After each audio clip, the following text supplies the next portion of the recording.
Hello folks, welcome to another What's New in Microsoft 365 and Teams for the week 29th of May to the 5th of June. I'm Mark Thompson and I'm going to take you through these updates, so the regular revised updates, and then just a couple of things: Microsoft Search updates, editing a SharePoint page or news post in Microsoft Teams, our bite-sized updates, and then a reminder about how you can keep up to date in 365. So first of all, revised updates.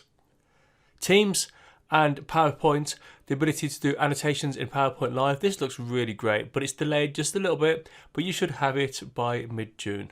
Teams and PowerPoint again, so presenting to Teams from PowerPoint web app. So this is when you're in a meeting and very quickly you open a presentation. You'll see this new option over here on the right hand side where you can click present to Teams and you'll push that presentation into Teams nice and quickly.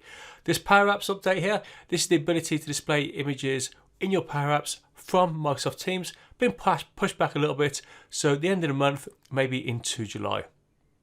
Yammer's release of the new desktop experience, so that is ongoing. So there's 3 or 4 dates that relate to this. We're talking about the retirement of the existing Yammer desktop app. It's been pushed back by a month to the 31st of July. Okay, on to our first full proper update.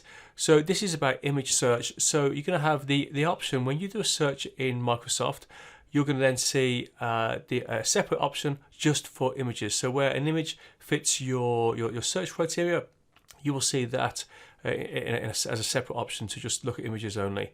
And now actionable items being added to search. So this is where you've got some search results. And then when you click on a result or you hover over a result, it's going to say, what do you want to do with this? So you get a drop down, so it'll be open in browser or the client, or download, share, copy link, and you have a couple of options when you click on that. Okay, both of those are rolling out late June and into mid-July.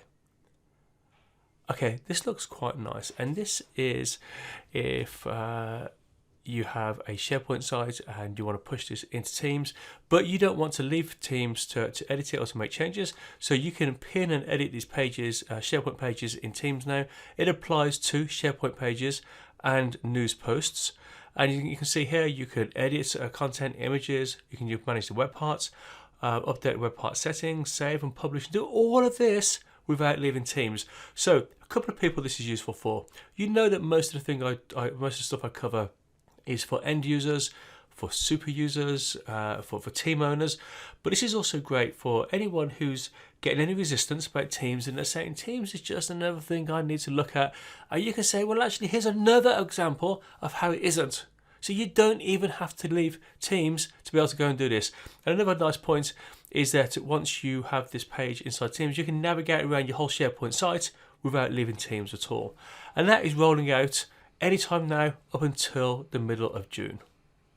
Okay, I told you it was a quick one. We're now onto our bite-sized updates already. So ability to add, so in Yammer, the ability to post on behalf of another, that is coming late June to late July, and there's a bit more to this. Maybe pop over, folks, to the blog and have a look at the information I put on there, and there's a link up there for you to learn even more.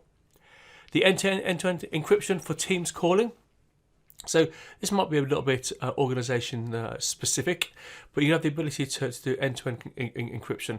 Now, again, hop over to the log and learn more about that. Teams Mobile. So the large gallery is coming to mobile. So you can get this update for your Teams meeting. So you just got this nice large gallery and this nice view coming to mobile. Look out for that in a couple of weeks, maybe pushing out to the end of July as well. Outlook meetings invite. Now this is interesting. This is another one worth going over to the blog and looking at. So inviting too many people to a meeting from inside Outlook, and the limit is 750. Now it's only on the 32-bit regular Outlook for now, but the way it reads, they're going to expand that.